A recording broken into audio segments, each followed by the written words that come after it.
एक बार बादशाह अकबर, बीरबल और सभी मंत्रीगण दरबार में बैठे हुए थे। सभा की कार्यवाही चल रही थी। एक एक करके राज्य के लोग अपनी समस्याएं लेकर दरबार में आ रहे थे।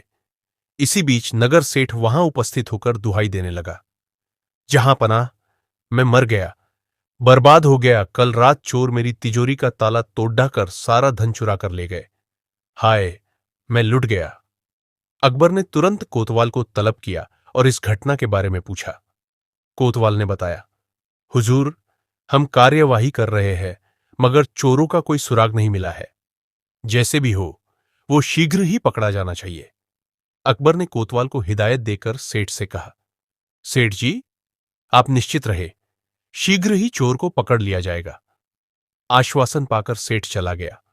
उसी रात चोरों ने एक अन्य धनवान व्यक्ति के घर चोरी कर ली। पुलिस की लाख मुस्तैदी के बाद भी चोर पकड़े न जा सके, और उसके बाद तो जैसे वहां चोरियों की बाढ़ सी आ गई। कभी कहीं चोरी हो जाती, कभी कहीं। सभी चोरियां अमीर उमरावों के यहां हो रही थी। हर बार चोर साफ बचकर निकल जाते। शिकायतें सुन सुनकर बादशाह अकबर परेशान हो उठे। उन्होंने एक दिन क्रोध में अपने दरबारियों को खूब लताड़ा।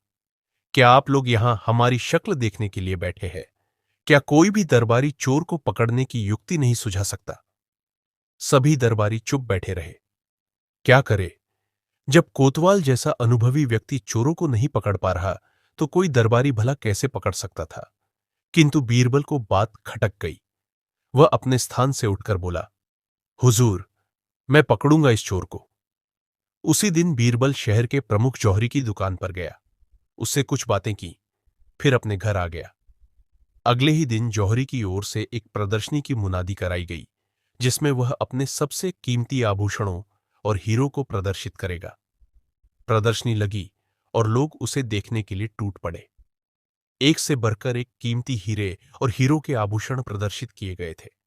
रात को जौहरी ने सारे आभूषण व हीरे एक तिजोरी में बंद करके ताला लगा दिया, जैसा कि होना ही था। रात को चोर आ धमके। ताला तोड़कर उन्होंने सारे आभूषण और हीरे एक थैली में भरे और चलते बने। इधर चोर दुकान से बाहर निकले, उधर जौहरी ने शोर मचा दिया। देखते ही देखते पूरे क्षेत्र में जाग हो गई। चोर माल इधर उधर डालकर लोगों की भीड़ में शामिल हो गए। मगर तभी सिपाहियों की टुकड़ी के साथ बीरबल वहां पहुंच गए और सिपाहियों ने पूरे क्षेत्र की नाकेबंदी कर ली। बीरबल ने कहा, सबकी तलाशी लेने की आवश्यकता नहीं है। जिनके हाथ और वस्त्र रंगे हुए हैं, उन्हें गिरफ्तार कर लिया जाए, वे ही चोर है। और इस प्रकार आनन फानन में चोर पकड़े गए।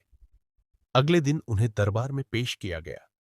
बादशाह अकबर ने देखा कि चोरों के हाथ और वस्त्र लाल रंग में रंगे हुए हैं। इनके हाथों पर यह रंग कैसा है बीरबल? हुजूर, तिजोरी में माल रखने से पहले उसे लाल रंग से रंगा गया था, इसी कारण इनके हाथ रंगे हुए हैं। इसी को कहते हैं चोरी करते रंगे हाथों पकड़ना। वाह बीरबल, वाह! बादशाह बीरबल की प्रशंसा किए बिना न रह सके। फिर उन्होंने चोरों को आजीवन कारावास का दंड सुनाया, ताकि वे जीवन में फिर कभी चोरी न कर सके।